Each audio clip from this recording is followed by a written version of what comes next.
There is a dangerous paradox happening in senior health, and I see it in my clinic every single day.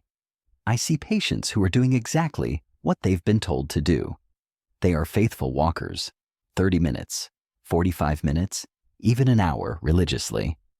Yet, when I ask them to do one simple thing, sit in a chair and stand back up without using their hands, they struggle. Or they can't do it at all. They confess to me that they avoid getting on the floor to play with their grandchildren. Not because they don't want to, but because they are terrified they won't be able to get back up without help. This is the critical gap. Your daily walk is keeping your heart and lungs healthy, and you must continue. But it is failing to protect your independence. It is failing to build the functional strength you need to live your life. And it is failing to prevent the catastrophic falls that happen not when you're walking, but when you're caught off balance. What's missing isn't more walking. It's 3 specific, non-negotiable movements that walking completely ignores. And I am going to show you exactly what they are and how to do them safely, right now. But first, this information could be life-saving for someone you know. Please, take 1 second to hit that like button so this message can spread. I want to hear from you. Where are you watching from today? Let me know in the comments below. I read every single one. And if this is your first time here, please subscribe for weekly, no-nonsense health advice. Now, let's begin. Walking is excellent for cardiovascular health, for blood pressure, and for mental clarity. You must continue walking. But walking does not and cannot reverse sarcopenia. Sarcopenia is the medical term for age-related muscle loss. After age 50, you can lose between 3 to 8% of your muscle mass every decade. Walking, which is a low-impact, steady-state activity, simply does not send a strong enough signal to your body to build new muscle. It may slow the loss, but it does not stop it. Furthermore, walking doesn't challenge your balance. You are moving in one direction, on flat ground. A fall, however, never happens when you are stable. It happens when you are unstable, when you step off a curb you didn't see, when you turn your head quickly and get dizzy, or when you reach for something on a high shelf. Finally, walking does not protect your bones. To build bone density, your bones need to experience load or impact. The impact from walking is simply too minimal. This is why we see so many dedicated walkers who still end up with devastating hip fractures. The solution is to add what we call resistance training. And we will start with the single most important functional exercise for any aging adult, the squat. I don't call it an exercise. I call it the sit-to-stand movement, and it is the foundational movement for human independence. Every time you get out of a chair, off the toilet, or in and out of a car, you are performing a squat. When you lose the ability to do this, you lose your independence. Full stop. The squat works your entire lower body, your quadriceps, your hamstrings, and most importantly, your glutes, which are the powerful muscles that stabilize your hips. It also engages your core to keep you upright. Performing squats sends a powerful hormonal signal to your body to build muscle and increase bone density in the hips and spine, the 2 areas most vulnerable to fractures. So, how do we do it safely? I want you to start with a sturdy chair behind you. This is what we call a box squat. Stand in front of it with your feet shoulder-width apart, toes pointed just slightly outward. Keep your chest up and your eyes looking straight ahead. Now, I want you to imagine you're sitting back into that chair. Push your hips back first, as if you're reaching for the chair with your glutes, and then bend your knees. Keep your weight in your heels. Go down slowly, under control, and fully sit on the chair. Pause for 1 second. Then, driving through your heels, stand back up, squeezing your glutes at the top. The most critical safety point is to never let your knees cave inward. Always keep them tracking in line with your toes. For your first 2 weeks, I want you to do this for 2 sets of 8 repetitions, twice per week. As you get stronger, Progress to just tapping the chair lightly without fully sitting, and eventually you can remove the chair entirely. This single movement is your independence insurance policy. We have established the foundation for your independence by strengthening your lower body with the squat. But strength is not isolated to your legs. Your entire musculoskeletal frame is an interconnected system.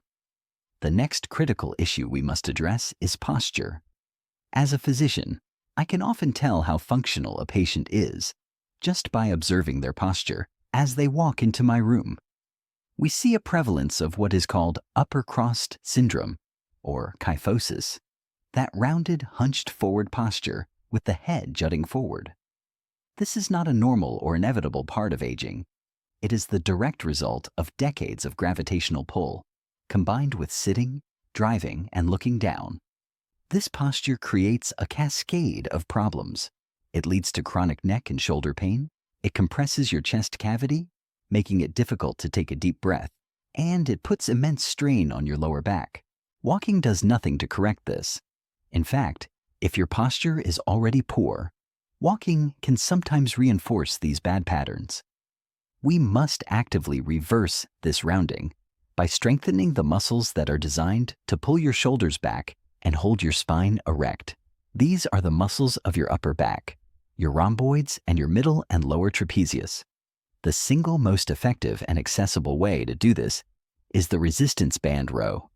For just a few dollars, a simple resistance band becomes one of the most powerful tools in your health arsenal. Here is the proper technique.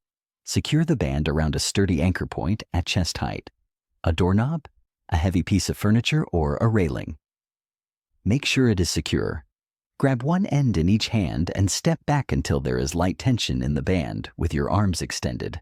Stand tall with your feet hip-width apart and a slight, soft bend in your knees. Engage your core. Now, keeping your chest up and your shoulders down away from your ears, pull both elbows straight back toward your ribs. Do not let them flare out to the sides. The most important part of this movement is to squeeze your shoulder blades together at the end of the pull, as if you are trying to pinch a pencil between them. Hold that squeeze for 1 second. Then, very slowly, control the band as you return to the starting position. Do not let it snap you forward. This slow, controlled return is just as important as the pull. A common mistake is shrugging the shoulders up toward the ears, which only works the neck and upper traps and ignores the target muscles. Focus on keeping those shoulders down and back. You should feel this deep between your shoulder blades, not in your arms or neck. I recommend performing 2 to 3 sets of 10 to 12 repetitions. You should do this 2 to 3 times per week, perhaps on the same days you practice your squats.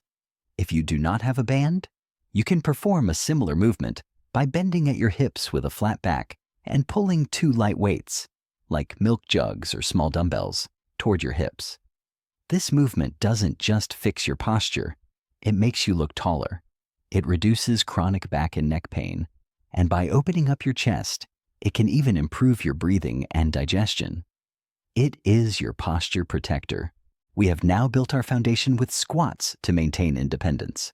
We have corrected our alignment and protected our spine with rows. We must now address the final and perhaps most urgent piece of this puzzle: your balance. This is not just a muscular issue. It is a neurological one. Let me be perfectly clear. Falls are the leading cause of injury-related death in adults over 65. 1 in 4 older adults will fall this year. These are not statistics. These are my patients. These are your neighbors, your friends, and potentially you. You do not fall because you are weak. You fall because your balance system has deteriorated and you never practice challenging it. Your ability to balance depends on a complex system: the nerves in your feet and ankles, proprioception, your inner ear, vestibular system, and your vision. As we age, these signals become duller, and the brain's ability to process them slows down. Walking on a flat, predictable surface does absolutely nothing to challenge or retrain the system. Real life, however, is not a flat, predictable surface. It's uneven pavement. It's turning your head quickly while walking. It's someone bumping into you at the grocery store.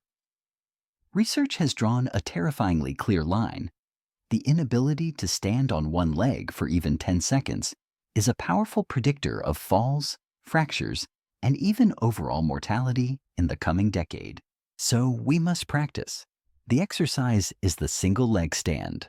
It looks simple, but it is profoundly powerful. It forces your brain to reintegrate all those signals. It fires up all the small stabilizer muscles in your ankles and hips, muscles that are completely dormant when you walk. Here is how you will do it, and you must do this every single day. Stand next to a wall or a sturdy kitchen counter. Place one hand lightly on it for security, not for support. Shift your weight onto your right leg. Now, lift your left foot just a few inches off the ground. Keep your standing knee slightly bent, never locked. Look straight ahead at a fixed point on the wall. Your goal is to hold this for 30 seconds. You will feel your ankle wobbling. That is good. That is the system learning. After 30 seconds, switch legs. Here is your progression plan. For the first 2 weeks, use 1 or 2 fingers on the wall for light support. For the next 2 weeks, try to just hover your hand over the counter, only touching it if you lose your balance. Once you can confidently hold for 30 seconds, try it with your arms crossed over your chest. And for an advanced challenge, try turning your head slowly from side to side. This challenges your vestibular system. The ultimate test is to try it with your eyes closed, but only if you are standing in a corner or have someone with you. Do this for 3 sets of 30 seconds on each leg every single day. It takes 3 minutes. You can do it while brushing your teeth or waiting for your coffee. This is your complete protocol. Continue your daily walks for your heart, but 2 or 3 times per week, you will spend 15 minutes on your squats and your rows to build strength and posture. And every day you will spend 3 minutes on your single leg stands to prevent a fall. This is the blueprint. This is what walking misses. Your body is capable of remaining strong and independent at any age, but you must give it the right challenges. Your future self is counting on you to do this. Please, start today.